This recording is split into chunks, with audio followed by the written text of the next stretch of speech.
Thân chào cả nhà, không nên xem chùa đâu đó. Nhớ đăng ký, like, comment để ủng hộ team nha. Tôi cùng cô gái yêu nhau 10 năm đi sở thú. Ai biết được lại bị hắn một cái đẩy vào sở thú. Sau khi bị máu nuốt chửng, tôi không chỉ không chết và được sinh ra, không chỉ vậy. Tôi còn ràng buộc với hệ thống tiến hóa nuốt chửng vô hạn. Chỉ có sự tiến hóa liên tục mới trở nên để tôi có thể trả thù cho chính mình. Lý Mộng Giao muốn tôi chết, chỉ để được ở bên anh họ Vương Quân của tôi và biến anh ta thành người thừa kế duy nhất của Vương gia. Nghĩ đến đây tôi muốn chửi thề, nhưng lúc này tôi lại không phát ra âm thanh gì. Vì vậy, tôi vội vàng kiểm tra cơ thể của mình. Kiểm tra này mới phát hiện chính mình đã biến thành một cái cỡ ngón tay. Nghèo còn đáng sợ hơn, xung quanh còn có hàng chục con cá chép lớn và hàng trăm con tôm hùm đang nhìn chằm chằm vào chính mình. Thấy vậy, tôi toát mồ hôi lạnh, vô thức xoay người muốn chạy trốn. Nhưng chính là hành động này của tôi, nhưng vô tình làm chúng giật mình. Thời gian, từng cái chậu máu lỗ lớn liền hướng về phía tôi cắn lại đây. Tái sinh thành một con gián cũng thôi đi. Chết tiệt là, nó sẽ trở thành thức ăn cho những con cá và tôm này. Tại sao tôi lại thảm hại như vậy? Khi tôi tuyệt vọng, tôi chợt nhớ ra điều gì đó. Sau đó tôi nhìn lên, trước mắt liền xuất hiện một khối hệ thống bảng điều khiển. Hệ thống thanh lọc vô hạn. Bằng cách nuốt chửng cơ thể sống có thể thu được điểm thanh lọc. Sau khi tích lũy đủ điểm thanh lọc, bạn có thể nâng cấp bản thể. Khi đạt đến đỉnh cao, bạn có thể nuốt trời nuốt đất. Sau khi hiểu đơn giản về chức năng hệ thống của mình, tôi quyết định thử. Với quyết định của tôi, đôi mắt cũng lập tức biến thành màu đỏ. Giây tiếp theo, tôi đi với tốc độ cực nhanh, chạy tới một đám cá nhỏ hơn tôi rất nhiều. Sau đó cắn mạnh xuống, sau đó là mùi máu nồng nặc. Nó lấp đầy miệng ngay lập tức. Ngon và mặn. Sao trước đây chưa bao giờ thấy thịt sống ngon như vậy? Và cá và tôm xung quanh dường như bị những thủ đoạn tàn nhẫn của tôi làm cho sợ hãi. Bắt đầu lùi lại. Sau khi tôi nuốt hết cả con cá cỏ nhỏ, trong đầu lại vang lên tiếng báo hiệu. Chúc mừng vật chủ đã nuốt thành công một con cá cỏ nhỏ. Nhận được điểm tiến hóa không không một điểm. Một con cá cỏ nhỏ mới có bao nhiêu điểm tiến hóa này? Cái này phải ăn bao nhiêu mới có thể nâng cấp? Mặc dù tôi rất muốn nâng cấp tiến hóa, nhưng bây giờ tình huống này cũng chỉ có thể sống sót trước mới có thể nhìn thấy bố mẹ. Tin tưởng họ lúc này chắc hẳn đã đau buồn vì cái chết của tôi rồi. Và tất nhiên, trả thù của đôi cổ nam nữ. Sau khi ổn định tâm trạng, tôi bắt đầu nghiên cứu kỹ bảng hiển thị. Tôi sớm phát hiện ra phía trên bên trái của bảng điều khiển có một biểu tượng hình người nhỏ. Chắc đây là thông tin cá nhân của tôi. Có lẽ nó có mọi thứ tôi muốn biết. Nghĩ đến đây, tôi muốn đưa tay ra, nhưng tôi nhận ra ngay lập tức tôi không có tay. Tôi không có tay, nhưng tôi có đầu. Vì vậy, tôi đứng lên, khó khăn đập vào biểu tượng trên bảng hiển thị. Và gần như cùng một lúc, cửa nhà khâu cũng bị người ta mở ra. Chỉ thấy hai người đi vào từ bên ngoài với đèn pin. Xem ra là đến nhà khâu bổ sung hàng. Tôi không ly hôn, mà là tập trung nhìn bảng điều khiển vừa mở ra. Hệ thống vô hạn nuốt chửng thanh lọc dị tính vật chủ Vương mang.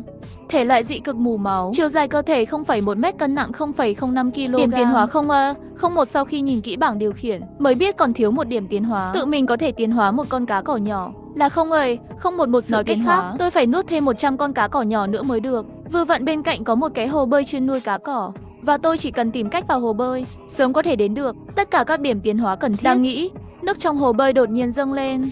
Tôi vội vàng nhìn xung quanh, nhưng lại hoảng sợ phát hiện hai người bắt cá đó không biết từ lúc nào xuống hồ bơi. Hơn nữa trong tay còn cầm một tấm lưới to. Cái này là để làm gì? Câu cá.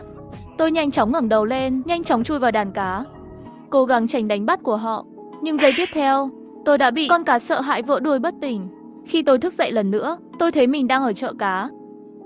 Trong hồ bơi, tôi vất vả bơi đến hồ thủy tinh nhìn ra ngoài. Tôi thấy có rất nhiều người đang làm việc, mua sắm vật tư. Có chuyện gì không? Tại sao mọi người đều tích trữ vật tư? Quên đi, hiện tại không thể quan tâm nhiều như vậy. Trước. Đang nghĩ đến đá nước lại đột nhiên bị khuấy động. Rồi một người phụ nữ nói, dì Vương, cá chép lớn sông Hoàng Hà của nhà tôi đều là hàng hạng nhất. Đảm bảo bạn ăn xong dưỡng da đẹp là tốt. Chỉ cái đó thôi. Cạo sạch và cắt thành từng miếng cho tôi. Ngay sau đó, một bàn tay to liền nắm về phía tôi. Nhưng may mắn là tôi không bị bắt. Ba chủ chỉ lấy một cái bên cạnh tôi.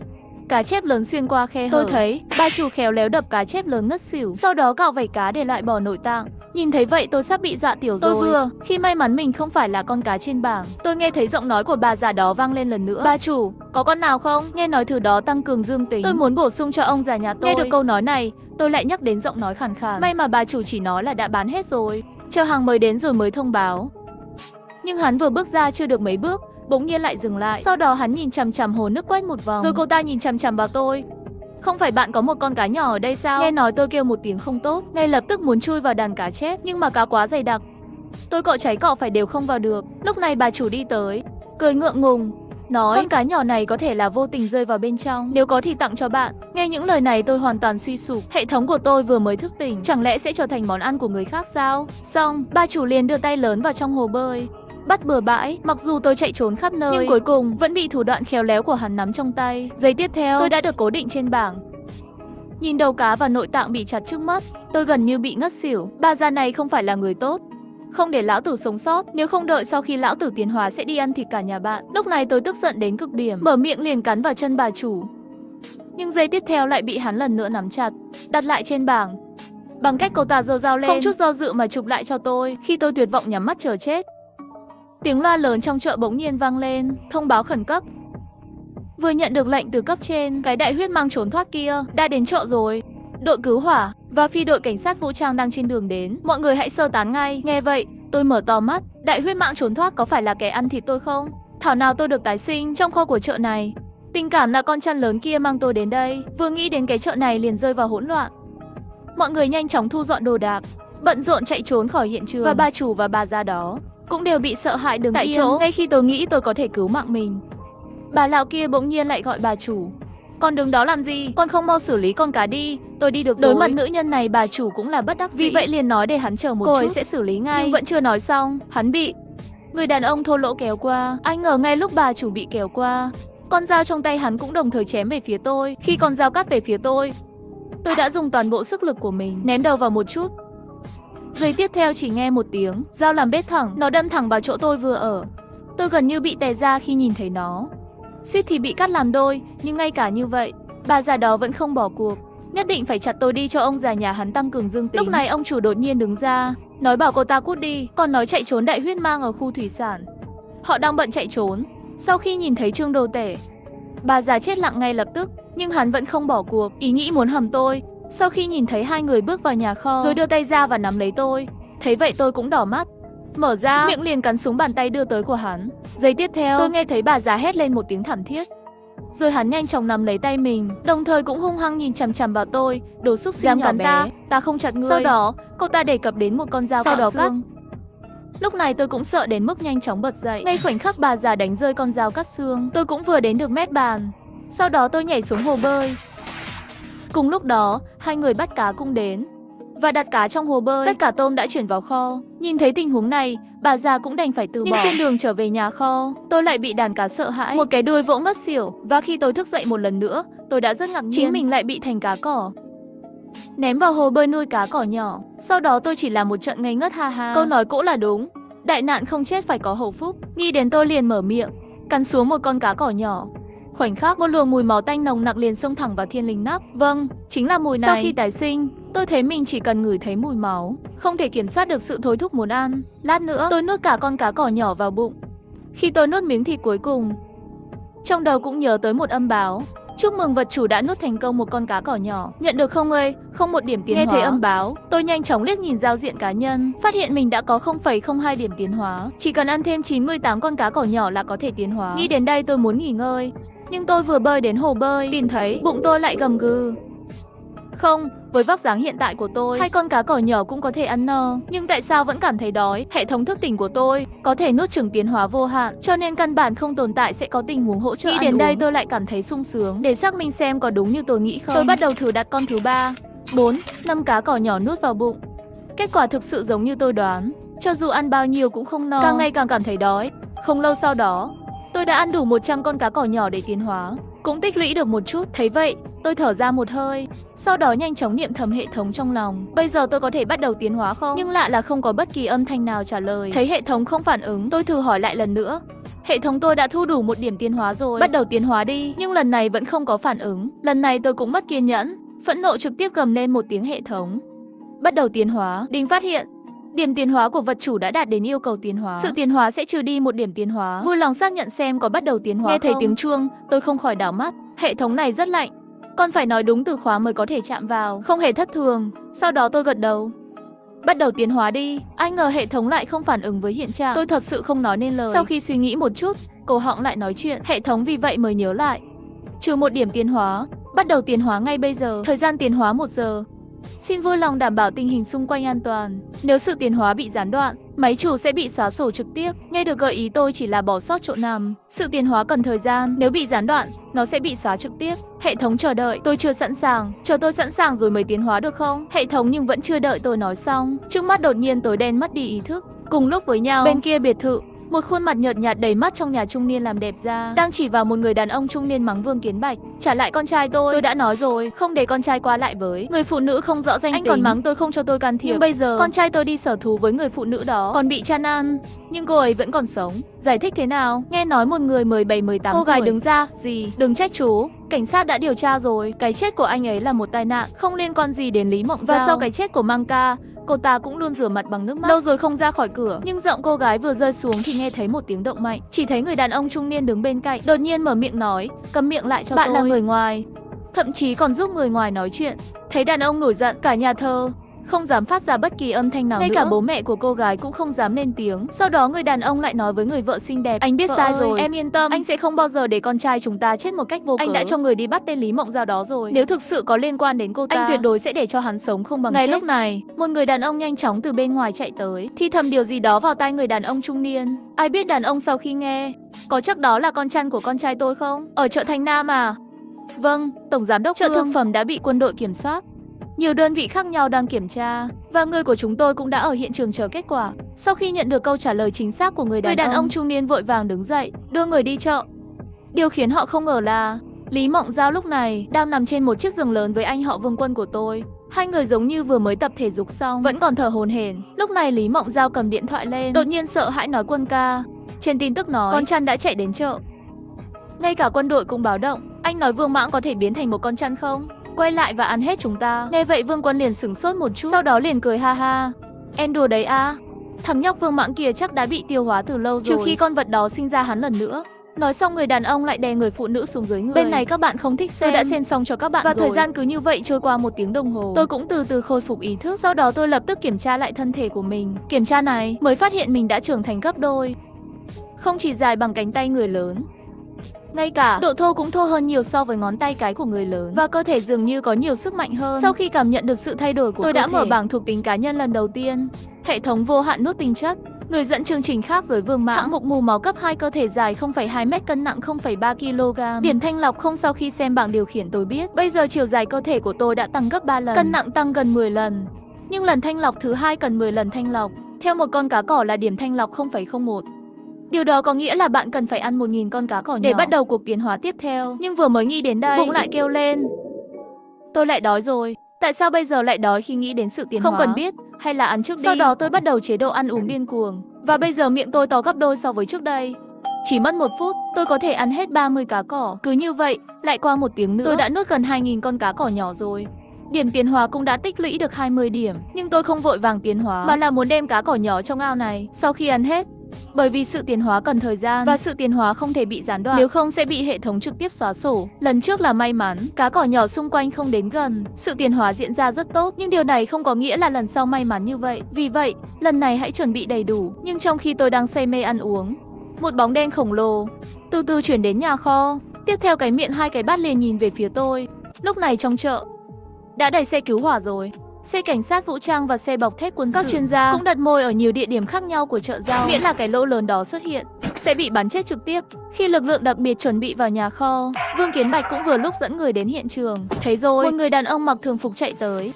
Tổng giám đốc Vương, sao đích thân đến đây? Ở đây quá nguy hiểm. Bạn về nhà chờ đi, có tin tức tôi sẽ thông báo cho bạn ngay lập tức. Các người có được không? Nếu không được, hãy để người của tôi lên. Những người này của tôi, tất cả đều đã từng ra chiến trường. Khi hai người nói chuyện, đột nhiên có một báo cáo âm thanh trên hệ thống liên lạc. Chúng tôi đang ở trong một kho thủy sản, tìm thấy dấu vết của kẻ liều lĩnh đó. Có tìm thấy nó không? Tạm thời chưa, các chuyên gia đang truy lùng dấu vết. Nghe vậy, Vương Kiến Bạch không nghĩ ngợi, trực tiếp mang theo mấy chục vệ sĩ xông vào. Trong khi đó, tôi vẫn đang ăn cá cỏ nhỏ từng miếng một. Đột nhiên cảm thấy lưng lạnh buốt, rồi tôi quay đầu lại, chỉ thấy 2 cái bát miệng to nhìn chằm chằm vào chính mình, hơn nữa còn từ từ dựa vào. Nhìn thấy cảnh này, tôi lập tức toát mồ hôi lạnh. Sau khi con quái vật này đến gần, tôi mới thấy rõ đây là con mãng xà đã ăn thịt tôi. Làm gì vậy? Bạn đã ăn tôi 1 lần rồi, hay là còn muốn ăn tôi lần thứ 2? Đang nghĩ, một cái lưỡi khổng lồ chui xuống hồ bơi. Tình hình hiện tại tôi càng sợ đến tê da đầu, ngay cả cách thở và chạy trốn cũng quên mất giây tiếp theo. Mãng xà liền đột nhiên mở ra chậu máu miệng lớn, đi thẳng tới tôi, ngay khi tôi nghĩ mình đã chết, nhưng lại cảm thấy một luồng lạnh lẽo cùng với một mùi hôi thối. Khi tôi mở mắt, tôi phát hiện ra rằng thay vì ăn thịt tôi, còn dùng lưỡi không ngừng liếm lên người tôi. Và ngay lúc này, cửa nhà kho cũng đột nhiên bị một lực lượng tập trung. Ngay sau đó một lúc, tiếng bước chân dồn dập từ bên ngoài truyền vào. Khi cửa nhà kho bị đập vỡ, con chăn cũng nhanh chóng rời khỏi nước. biến mất trong bóng tối, mà lúc này tôi đã bị hóa đá. Còn chưa kịp nghĩ, chỉ thấy một cặp lực lượng đặc biệt được trang bị vũ khí mạnh xông vào nhà Lát kho. nữa, Họ liền lục soát nhà kho một lần, đáng tiếc là không phát hiện ra dấu vết của con chăn khổng lồ. Họ lại bắt đầu tiếp tục tìm kiếm nhà kho, lồi ra bên ngoài. Nhìn thấy điều này, tôi thở dài một hơi. Xem ra mình tạm thời được coi là an toàn rồi. Nhưng tôi vẫn không hiểu, Đại huyết mang vì sao không có ăn mình, và hắn tại sao lại đến đây? Sản phẩm thủy sinh của chợ Có đã lẽ đi rồi. Chính mình thật sự là bị hắn mang đến đây. Rồi sinh à. Vừa nghĩ đến thì nghe thấy có người gọi Vương Tổng. Bên trong quá nguy hiểm, bạn đừng vào nữa. Nghe có người gọi Vương Tổng, trong lòng tôi chính là giật bởi vì toàn bộ bờ biển có thể tự do ra vào phong tỏa. Ngoại trừ bố tôi, Vương Kiến Bạch, tôi sợ sẽ không có người thứ hai. Thế là tôi vội vàng nhìn về phía cửa. Đúng là bố. Chỉ thấy sắc mặt hắn rõ ràng nói, tôi sẽ tự mình mổ bụng con vật đó. Đưa con trai ra, hôm nay không ai ngăn cản tôi. Nghe bố nói vậy, nước mắt tôi lập tức muốn chảy ra. Nhưng giọng bố vừa rơi xuống, một người lính sẽ báo cáo. Tìm thấy một cái cống, chắc là nó đã trốn khỏi đó. Rồi, chuyên gia theo dõi và một vài người đàn ông khác mặc thường phục. Chỉ cần nói với bố những gì bạn nói với tôi. Sau, chỉ nghe bố đột nhiên hét lên, vậy thì nhanh lên đuổi theo. Trong ngày hôm nay nhất định phải bắt con vật đó lại. Đừng bao giờ để nó tiêu hóa con trai tôi. Mọi người sau khi nghe cũng là liên tục gật đầu. Sau đó mọi người vây quanh bố đi ra ngoài.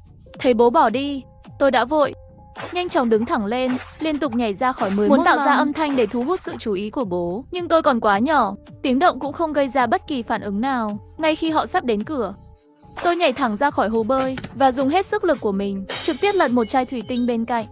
Với tiếng vỡ giòn của chai thủy tinh vang lên, thành công cũng thu hút sự chú ý của mọi người. Thấy mọi người vây quanh, trong lòng tôi là một niềm vui lớn. Nhưng suy nghĩ thứ hai, bây giờ như thế này, làm sao để bố nhận ra mình?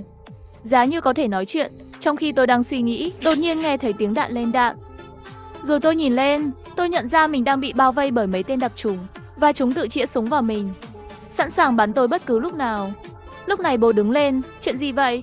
Có phải con vật đó không? Không phải, tổng giám đốc chỉ là một con cá nhỏ sợ hãi, vô tình đụng phải một chai thủy tinh. Thấy vậy, một người lính đặc biệt khác làm thế nào để xử lý con cá này? Giết đi, để nó không làm hại ai. Nói xong người này liền rút ra một cái, từ tay đi về phía tôi. Khi anh ta sát chặt tôi làm đôi, nhưng bị bố ngăn lại. Sau đó bước nhanh đến trước mặt tôi, cúi xuống và nhìn thẳng vào tôi. Gặp bố ở gần, lập tức nhắc nhở Vương Tổng cẩn thận. Đừng nhìn nó nhỏ, nhưng nó cũng có thể cắn. Nhưng bố tôi nói nó còn quá nhỏ, làm sao có thể làm tổn thương người. Có lẽ nó cũng vừa mất tích với bố mẹ. Thật là một cậu bé tội nghiệp. Nói xong hắn liền đem ta từ trên mặt đất nhẹ nhàng nắm lấy, vẫn còn trong lòng bàn tay. Lúc này, khoảng cách giữa tôi và bố tôi không quá 10 cm. Tôi có thể thấy rõ, bố vốn có mái tóc đen dày, sinh ra rất nhiều tóc trắng. Không chỉ vậy, trong mắt hắn còn lóe lên nỗi buồn khôn tả. Và tất cả là vì tôi. Nhìn thấy bố vì chính mình biến thành như vậy, tôi lập tức không chịu nổi, nước mắt chảy dài. Muốn hét lên, bố ơi, con là con trai bố. Nhưng lúc này tôi lại không phát ra bất kỳ âm thanh nào. Tôi chỉ có thể dùng sức lắc cái đuôi trơn trượt, muốn gửi tin nhắn cho bố. Nhưng không thể hiểu ý tôi là gì. Sau khi bố tôi thở dài, rồi nhẹ nhàng ném tôi xuống hồ bơi, sau đó cũng không quay đầu lại bỏ đi. Bất kể tôi cố gắng thế nào trong hồ bơi, cũng không ai để ý đến tôi nữa. Sau khi ra khỏi kho, một người đàn ông trung niên đột nhiên hỏi Vương Tổng, vừa rồi là như thế nào? Tốt bụng quá. Tôi cũng không biết tại sao, khi tôi nhìn thấy con cá nhỏ bé đó, tôi nhớ đến con trai tôi. Vậy, mọi người sắc mặt đều trở nên nặng nề vài giây. Vì vậy, vội vàng tất cả các loại Vương Kiến Bạch mạnh mẽ mỉm cười, nhưng cũng không giấu được vẻ mặt đau buồn. Nhưng điều bố không ngờ là lòng tốt của chính mình vừa rồi cứu mạng con trai mình. Trong nhà kho lúc này, tôi đang nhìn thẳng vào ống cống. Đó là nơi con chăn trốn thoát. Sau khi nhìn một lúc, tôi lao đầu vào hồ bơi, sau đó lại bắt đầu điên cuồng nuốt cỏ nhỏ. Sau một lúc, toàn bộ hồ bơi chuyển sang màu đỏ bởi vì tôi hiểu, bây giờ chỉ có trở nên mạnh mẽ mới có cơ hội sống sót, và máy móc là cống rãnh bị chúng chặn lại. Quan trọng nhất là, tôi vừa nghe một vài lính cứu hỏa nói, hệ thống cống này có thể dẫn đến hồ chứa Tân Dương. Và hồ chứa này là sản phẩm của gia đình tôi. Ngày thường, bố thường đưa người thân và bạn bè đến đó câu cá, và trong hồ chứa có đủ loại cá.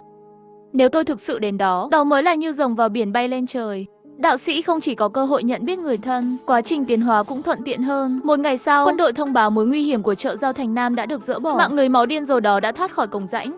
Sở cứu hỏa đã phong tỏa hạ lưu, cảnh sát cũng đang tìm kiếm trên đường đi. Tôi tin là không lâu đâu, tên khốn đó sẽ bị bắt.